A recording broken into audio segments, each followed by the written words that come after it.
ধর্ষকের কোনো ধর্ম নাই। সে হিন্দু, মুসলিম নাকি বৌদ্ধ, খ্রিস্টান না আলেম জালেম, এগুলো ধর্ম দেখার সময় নাই। আল্লাহ পাক বলেছেন তার রাসূলের মাধ্যমে ধর্ষণ হলেই প্রকাশ্যে তো যেই হোক, সে যেই হোক, সে যেই হোক না, ওর কোনো ধর্ম নাই। সে একজন আলেম দাড়িওয়ালা মানুষও যদি হয় তাকেও এই কাজ করতে হবে। তো চোরের কোনো ধর্ম আছে?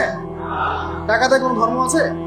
তো মিডিয়া আবার টেকনিক্যালি দেখবেন ওইটাকে হাইলাইট করবে বেশি, বিকজ এখানে একটা সুযোগ আছে ইসলামকে ডমিনেট করার জন্য।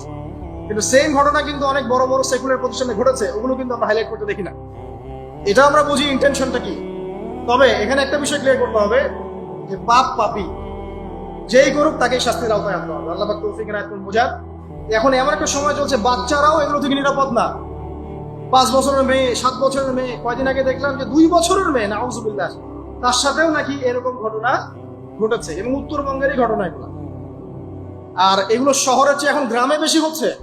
কারণ কি জানেন, গ্রামে তো আগে মানুষ এই উন্মুক্ত পোশাক আশাক দেখতো না খুব বেশি।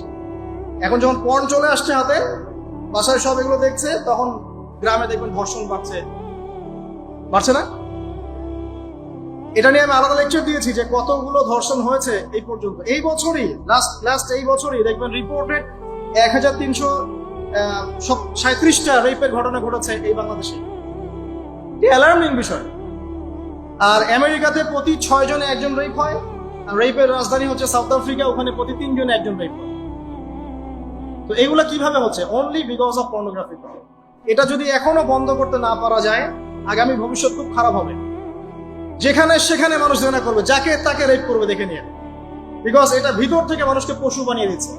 আমরা জানি এর পিছনে একটা বড় ইন্ডাস্ট্রি কাজ করে, যারা সারা বিশ্বে প্রায় $98 বিলিয়ন ব্যবসা করে পর্ন দিয়ে। শুধু আমেরিকায় ব্যবসা করে $12 বিলিয়ন সারা বিশ্বে। $12 বিলিয়ন বোঝেন? $1 বিলিয়ন কত কোটি বোঝেন? $100 কোটি। বিশাল একটা ইন্ডাস্ট্রি আছে, এর পিছনে টাকা কাজ করে, টাকা, অনলি টাকা। আর এখানে যা দেখানো হয় সবই ফেক। এগুলো কোনোটাই সত্য না, এটা শুধু একটা অভিনয়, আর কিচ্ছু না। এটা দিয়ে পুরো স্পেশালি মুসলিম যুবকদের ভিতরে এমন একটা পশুত্ব ঢুকে দেওয়া হয়েছে যে জেনা, ধর্ষণ, একটা পার্টি আছে।